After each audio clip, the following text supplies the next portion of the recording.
Estamos iniciando mais um capítulo da nossa websérie sobre Plano Diretor de Natal, falando da sua revisão, hoje com o engenheiro Wilson Cardoso, que participa do Plano Diretor de Natal desde 1994. Wilson, o que é que está mudando nessa revisão de hoje em relação ao Plano de 94? Bom dia, Roberto. As mudanças serão bastante significativas.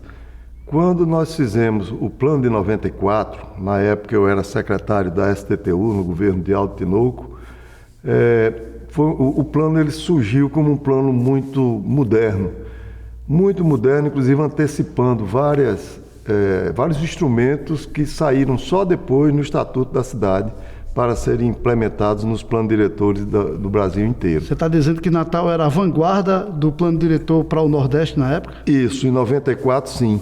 E foi um período de 94 até 2010, eu diria assim, porque sobre a égide do plano de 94, na disposição transitória do atual plano, que é de 2007, foi colocado um período de transição. Então, os projetos que foram aprovados antes e que foram colocados em funcionamento até 2010, 2011, fizeram que Natal, durante esse período, tivesse um desenvolvimento muito bom. Os índices nos bairros, os coeficientes de aproveitamento, que é, digamos assim, a capacidade de ser construído de construção dentro daquele terreno, era muito maior do que os índices de hoje, atuais. Então, o plano de 94 foi um plano que a gente pode dizer que ele contribuiu bastante para o desenvolvimento da cidade de Natal. E hoje a gente vê que estamos aqui há mais de 10 anos sem fazer revisão, e essa revisão caminha lentamente. O que é que aconteceu para que as revisões não acontecessem como estava previsto, como o que preconiza o próprio Estatuto das Cidades? Teve duas coisas. Primeiro, o plano de 2007, ele foi um plano que ele foi restritivo em alguns pontos. Por exemplo, ele diminuiu os coeficientes de adensamento. Isso foi, de certa forma, responsável por um êxodo da população para os bairros periféricos e para os municípios limítrofes. Então, por exemplo, em 14 anos, os bairros considerados históricos, desde Mãe Luísa, Petrópolis, Rocas, Ribeira, Tirol, Cidade Alta e Alecrim, esses bairros perderam população em 14 anos. Por incrível que pareça, 1.000 e poucas pessoas a menos foi a população medida pelo IBGE. Enquanto os bairros periféricos ganharam, e mais os municípios limítrofes, ganharam em torno de 340 mil pessoas a mais no mesmo período. Então, este plano não funcionou, principalmente por isso. Ele como que expulsou as pessoas dos bairros tradicionais para bairros distantes, sem infraestrutura, mas principalmente para os municípios limítrofes. Por exemplo, diz na brincadeira que o maior bairro de Natal, onde tem mais natalenses morando, é Nova Parnamirim. E que é verdade. Quer dizer, se diz que é um bairro de Natal que mais populoso é Nova Parnamirim. Mas por quê? Porque tem toda uma infraestrutura. Ele parece, se fosse separado da cidade de Parnamirim, seria uma cidade dentro dos padrões que preconiza a agenda urbana da ONU. Da ONU, isso.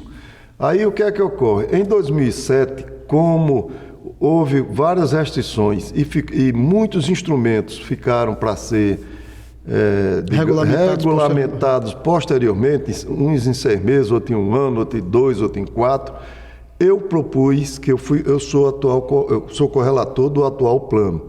Na época do Complan, ele ia para a prefeitura já para o ajuste na procuradoria e daí ser enviado à Câmara Municipal. E não existia esses conselhos todos, não existia com cidades funcionando e tudo mais. Então o Complan, digamos assim, é quem definia qual era o plano a partir de um plano já uma minuta pré-estabelecida que vinha da CEMURB, funcionava nesses padrões. E houveram 4 correlatores, a gente dividiu o plano em 4 partes e dentro do Complan eu fui um dos que subscrevi esse plano.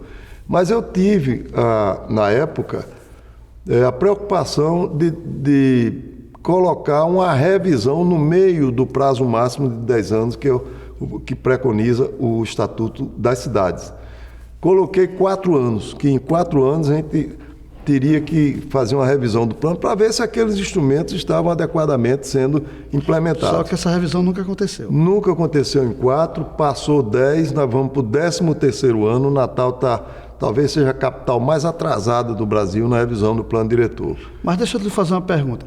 Não seria a hora de colocar um instrumento, tipo um gatilho, que eu pudesse, por exemplo, anualmente a população pudesse fazer suas reivindicações, as cabeças pensantes do plano diretor, analisarem o que tem sido feito e fazer essas mudanças? A cidade está em movimento. Está. Houve muito problema de gestão. Nesse período todo, houve muito problema de gestão. Eu vou dar alguns exemplos. Nós estávamos num grupo de engenheiros, arquitetos, urbanistas, advogados, um grupo muito grande, que começou a se reunir na FEComércio aproximadamente há 4, 5 meses atrás. O grupo começou com 3, hoje tem 33 pessoas. Surgiram muitas ideias, o grupo completamente independente, só de pessoas, a maioria pessoas de alto nível, e teve uma coisa que a gente pensou em fazer. Disse, puxa, a gente vai fazer esse plano, nós contribuímos com muitas propostas novas, esse plano é aprovado e depois vai ficar esse marasmo das coisas não serem regulamentadas, com 1 ano, 6 meses, como está nesse plano diretor? Esse plano diretor hoje, inclusive, as zonas de proteção ambientais conhecidas como ZPAs, continuam sem regulamentação, a grande maioria. Continuam. São 10 que vieram do plano de 94, quando no plano de 2007, 5 haviam sido regulamentadas. As outras 5, 13 anos depois, não foram ainda. Aí, o que é que ocorre? Isso que você falou, Roberto, o plano, ele tem que... A grande questão, um plano bom, ótimo, mais ou menos, o que for o plano, ele tem que ser gerenciado. Ele tem que ser gerenciado pelo poder público. Isso está sendo colocado nesse plano agora. E eu vou colocar, aí também de novo, já que eu coloquei no plano anterior, que ia ser revisado por 4 anos. 4 anos é pouco. Mas 5 anos eu acho que, inclusive, chega na metade dos 10 anos obrigatórios. E no nosso caso, deve cair no primeiro ano do prefeito que foi eleito na segunda eleição daqui para lá. Se não mudarem as regras eleitorais. Se não mudarem as regras eleitorais. Wilson, mas aí me diga uma coisa. Não é autorregulamentável o que está aí. Agora, a ideia de autorregulamentar, para evitar exatamente que fiquem paradas como ficaram essas 5 ZPAs, que até hoje não têm regulamentação? Lembrando que elas têm 25 anos de criadas, né? Isso. O que ocorre é o seguinte, não dá para autorregulamentar tudo. Porque você pega, por exemplo, essas 10 leis da ZPA, cada lei é desse tamanho a lei. Se você colocar isso tudo, discutir cada uma delas, para você dizer a ZPA 1 vai ser assim agora, a ZPA 7 desse jeito e tal, dentro do plano diretor não tem tempo hábil para fazer isso, nem tem força-tarefa suficiente para fazer isso e colocar dentro do plano diretor. Perdão. Por aí afora, existem essas leis complementares, entendeu? As leis ordinárias e tal, você sempre regulamenta por leis específicas. O que é que nós estamos fazendo agora, tentando nesse plano diretor que seja aprovado? Regras gerais de ZPAs, regras gerais de ZETs, que são Zonas Especiais de Interesse Turístico, que começa lá de Ponta Negra e que vai até a Ridinha. Nós estamos tentando colocar já artigos que definam coisas que não precisam ser regulamentadas depois. Pois é, por exemplo, Parnamirim hoje, quando você fala em ZPA em Parnamirim, diz assim, você pode ocupar 10% do terreno. Não mais do que isso. Então, se você tiver um terreno de 5 mil metros, você só pode ocupar 500 metros. Já é uma regra geral. Já é uma regra geral. Então, assim, você acha que é possível fazer isso aqui?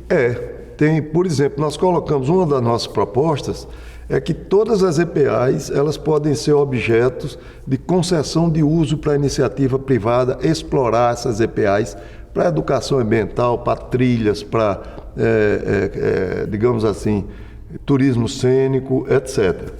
Ótimo. Então, por exemplo, isso aqui a gente espera que seja aprovado, mas nós já colocamos como sendo uma regra geral, por exemplo. Wilson, a gente vai dar um breve intervalo, mas na volta eu queria que você falasse sobre essas 2.400 sugestões de melhoria no plano diretor que foi recebido pela equipe que está trabalhando no plano. Tá certo.